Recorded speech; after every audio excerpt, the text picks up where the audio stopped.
다음에 이제 생극제화라는 게 있는데요. 이 오행이라는 게 항상 그 자리에 있는 것은 아니에요. 항상 변화하고 움직이게 되거든요. 근데 그것을 우리가 이제 이 생극제화의 그 변화의 모습을 살펴본 게 생극제화라는 건데 조금 이걸 다 이해하는 것은 조금 어렵기는 하죠. 이제 처음부터 많이 듣는 말이긴 하지만 먼저 이제 생부터 살펴보면 오행이 이렇게 그 생을 하게 돼 있어요. 그래서 아까 수를 되게 이제 음양이 이렇게 나누거든요. 그래서 위에 있는 것은 양이겠죠. 위에 있는 것은 양이고 밑에 있는 건 음인데 가을 다음엔 겨울이 오잖아요. 금을 아까 가을이라고 그랬으니까. 그래서 금은 이렇게 수를 생해주는 역할을 합니다. 그래서 우리가 정수할 때는 미네랄이나 뭐 이런 것들이 있어야 쓸 수 있는 물로 쓸 수 있잖아요. 실제적으로 금속이나 우리가 유리도 금속으로 보는데 결로가 생긴다든가 이래서 그 수분 쪽에 있는 것들을 실제 물로 만드는 작용을 많이 하거든요. 또 이 금을 우리가 그래서 차가움이라고 표현하는데 차가울 때 이제 결로가 많이 생기고 물이 실제적으로 생기게 되죠. 그 수는 또 목을 이렇게 생해주게 돼 있어요. 목은 나무는 불 붙이면 이제 불을 더 활성화시키고 그래서 불 입장에서 볼 때는 불을 활성화시키는 어떤 요소들은 다 나무의 속성을 갖고 있는 거죠. 범주로 따지면. 그래서 나무는 또 땅을 기름지고 이게 해가 뜬다든가 계절이 바뀌어서 봄철이 돼서 따뜻해진다든가 그러면 땅을 또 활성화시키거든요. 땅 속에서는 또 우리가 금속을 채취하잖아요. 그래서 땅에서는 금이 생긴다 이렇게 보는 거죠. 이런 것들 우리가 생한다고 보는 거죠. 이걸 생한다는 의미는 그래서 뭔가를 원활하게 하고 뭐 생기 있게 한다? 이 표현이 되게 좋겠죠. 생기 있게 한다. 생이라는 말 자체는 만든다 이런 뜻인데 뭐뭐답게 만든다? 뭐 그런 뜻이 맞을 것 같아요. 생겨난 것이 없어지진 않거든요. 근데 이제 목은 화를 불답게 만든다. 불은 땅을 땅답게 만든다. 뭐 이런 식으로 이해하셔도 좋을 것 같습니다.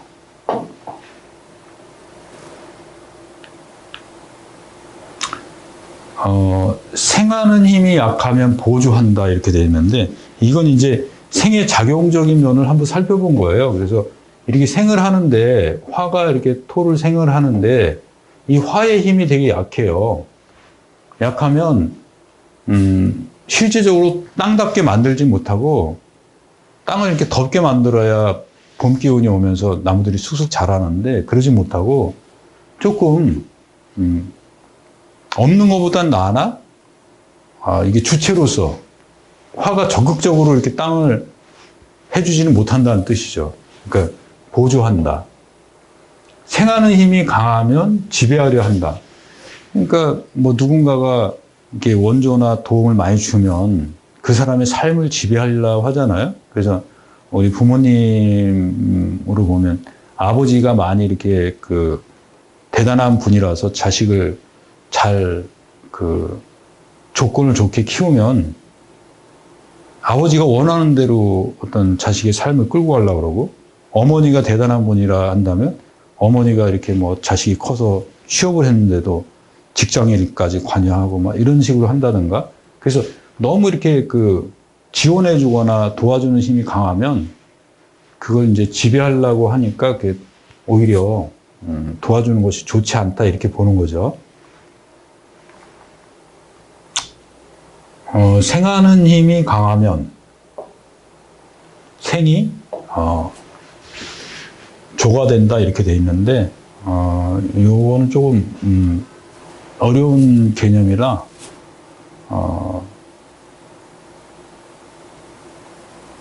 이제 보하는 게 아니고 조가 되면은 거의 소속돼 있는 거나 마찬가지가 되거든요. 그래서, 이제 이런 거죠, 뭐. 어떤 것들이 있는데, 일을 하는 사람의 주체가 나예요. 근데 이 사람이 이만큼을 도와줬어. 그럼 이 어떤 일을 했을 때 결과가 나오면 이 결과물은 나의 노력의 결과물인가요? 이 사람이 도와줘서 만든 결과물인가요? 그러니까 비근한 예로 부모가 식당을 차려줬어요. 다. 그 운영하는 것도 다 코치를 해줬어. 그 사장은 나야. 운영자는 난데. 그러면 이 식당은 내가 잘해서 잘 된 건가요? 나는 그냥 부모님의 도움으로 그냥 이걸 하게 된 건가요? 뭐 이런 차이가 생기게 되죠. 그럼 나중에 내 식당인데 내 마음대로 못하는 일이 생기잖아요. 이제 뭐 어떤 그런, 똑같지는 않지만 어떤 그런 의미라고 보시면 될 것 같고요. 여기서 생은 우주 순행의 논리이고 발전 팽창의 흐름이다 이렇게 돼 있는데, 우리가 하도 낙서에서 봤듯이, 우주는 정해진 규칙에 따라 움직이고 있죠. 근데 현상은, 정해진 규칙보다 늦게, 지구라는 게, 땅이라는 게 늦게 쫓아가니까. 그래서 이 생이라는 것은 우주가 순행하는 논리이고, 또 확장하고 발전하는 어떤 그런 것들이라고 볼 수 있어요. 근데, 그러면 반대로 따지면은 순행의 반대는 역행인데, 역행이 왜 필요하냐? 그러니까 지구가 팽창만 하게 되면 결국은 감당할 수 없으면 폭발하게 되잖아요. 근데 그건 태극기의 범주를 벗어나는 거거든요, 중심을. 그래서 어떤 중심이라는 것이 있어서 너무 이렇게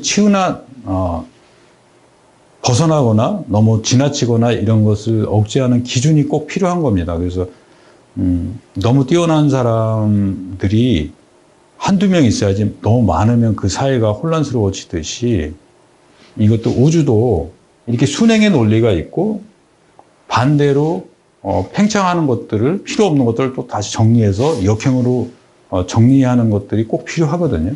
그래서 우리가 배울 때는 생은 순행하고 발전, 이렇게 부풀어 오르고 커지는 그런 역할이다 이렇게 보면 될 것 같고요. 반대로 이제 이 생과 반대로 극이라는 것이 있어요. 똑같은 그림인데 이건 별표가 되어 있죠. 그래서 화는 금을 이렇게 녹이게 되어 있어요.